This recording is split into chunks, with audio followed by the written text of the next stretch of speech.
Hi, and welcome to Fantastic Books and How to Write Them. Today's short is on the length of the novel.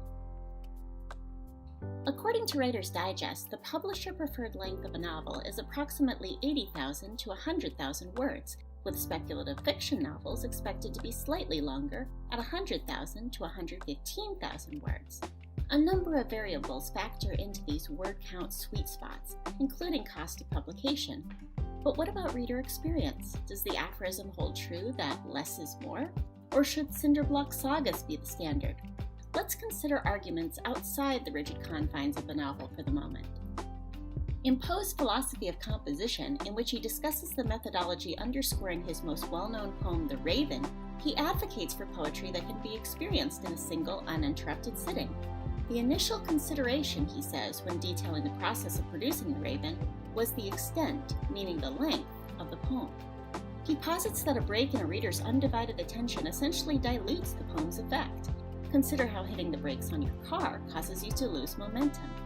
Epic poems like Milton's Paradise Lost, Dante's Divine Comedy, and Spenser's Faerie Queene are all examples of poetry that cannot realistically be ingested in one go. On the other hand, statistics discussed in Film Theory's Netflix's Dying episode demonstrate how binge-watching content actually negatively correlates with viewer enjoyment.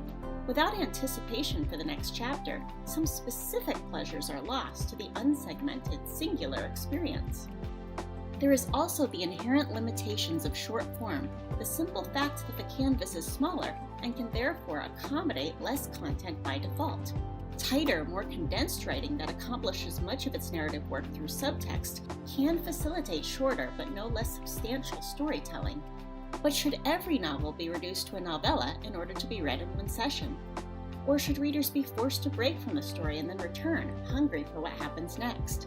The answer may boil down to the individual material and the reader themselves, but there is something to be said for not overextending a narrative arc for the same reasons outlined in our Death in Speculative Fiction episode for not overextending a character arc.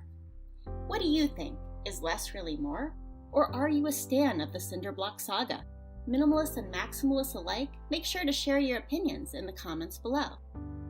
Please stay tuned for more fantastic books and how to write them.